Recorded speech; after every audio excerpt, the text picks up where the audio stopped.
रखा गया है और चुड़ैल उस स्थान की दिन रात निगरानी करती है, जैसे उसकी जान उसी में बसी हो। ये कहते हुए वृद्धा ने एक चमकता हुआ धागों का गोला निकाला और राजकुमार को सौंप दी। राजकुमार ने धागों का गोला जमीन पर फेंका और वह जैसे जैसे आगे लुढ़कता गया, वह भी उसके पीछे पीछे घने जंगल की ओर बढ़ता चला गया।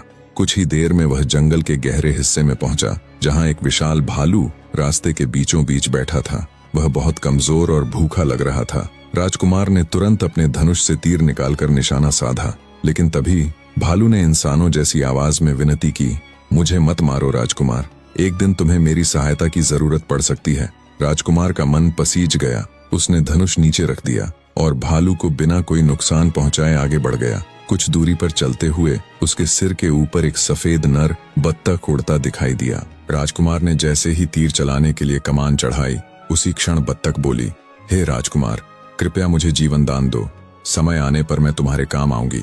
यह सुनकर राजकुमार ने उस पर भी तीर नहीं चलाया और चुपचाप आगे बढ़ गया।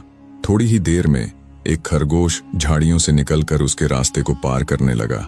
राजकुमार ने झट से धनुष उठाया, लेकिन तभी खरगोश भी बोला, मुझे मत मारो राजकुमार, एक दिन मैं भी तुम्हारे लिए कुछ कर सकता हूँ। राजकुमार ने फिर से अपने हाथ रोक लिए और उस नन्हे प्राणी को भी जाने दिया।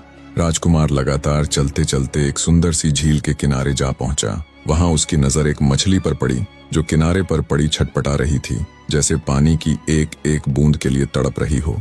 वह तुरंत उसके पास गया। तभी मछली ने इंसानी स्वर में कहा, हे राजकुमार, मुझ पर कृपा करो, मुझे दोबारा पानी में डाल दो, क्योंकि आने वाले समय में शायद मैं तुम्हारे किसी काम आ सकूं। राजकुमार ने बिना देर किए उसे झील में छोड़ दिया और फिर अपने धागों के जादुई गोले के पीछे पीछे आगे बढ़ गया। शाम होते होते वह एक विशाल पीपल के पेड़ के पास पहुंचा। यह पेड़ बहुत ऊंचा और घना था और उसकी सबसे ऊंची शाखा पर एक पत्थर का संदूक रखा हुआ था। वह उसे देखकर सोच में पड़ गया, इस भारी भरकम बक्से को मैं नीचे कैसे लाऊंगा।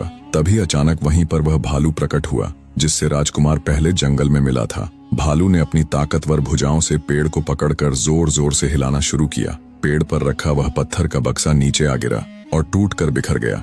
बक्से के अंदर से एक खरगोश बिजली की गति से बाहर निकला और भागने लगा। तभी कहीं से दूसरा खरगोश आ गया, वही जिसे राजकुमार ने पहले जंगल में जीवित छोड़ा था। उसने उस पहले खरगोश का पीछा किया और जैसे ही दूसरे खरगोश ने पहले को पकड़ा तो उसके भीतर से एक सफेद बत्तख उड़ती हुई आसमान में निकल गई। उसी पल वह सफेद नर बत्तख आ गया, जिसे राजकुमार ने पहले जीवन दान दिया था। उसने बिजली सी तेजी से उड़ती बत्तख को जोर से मारा, जिससे उसके भीतर छिपा अंडा बाहर निकलकर झील में गिर गया। राजकुमार निराश होकर सोचने लगा, अब वह अंडा झील से कैसे निकालेगा। तभी उसे अपनी आंखों पर यकीन नहीं हुआ। वही मछली जिसे उसने बचाया था, अंडा अपने मुंह में दबाए किनारे की ओर तैरती आ रही थी। राजकुमार ने वह अंडा उठाया और ध्यान से फोड़ा। भीतर एक बारीक सुई छिपी थी। उसने सुई को मोड़ना शुरू किया। जितनी वह सुई मुड़ती, उतनी ही तेजी से वह भयानक चुड़ैल दर्द से कराहने लगी। उसकी सारी जादुई शक्तियां क्षीण होती गईं और जैसे ही सुई टूटी, चुड़ैल का अंत हो गया। उसका काला जादू हमेशा हमेशा के लिए खत्म हो गया।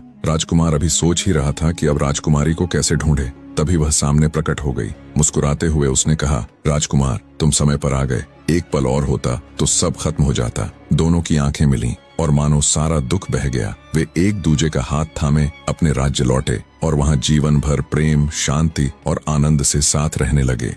कहते हैं, सच्चा प्रेम और सहनशीलता ही जीवन की सबसे बड़ी ताकत है। हमारे बाहर के रूप से ज्यादा हमारे अंदर की अच्छाई मायने रखती है। कठिनाइयों और गलतफहमियों के बीच भी अगर हम अपने दिल की सुने तो हर मुश्किल आसान हो जाती है। दोस्तों, नीचे कमेंट में जरूर बताएं कि आपको यह कहानी कैसी लगी।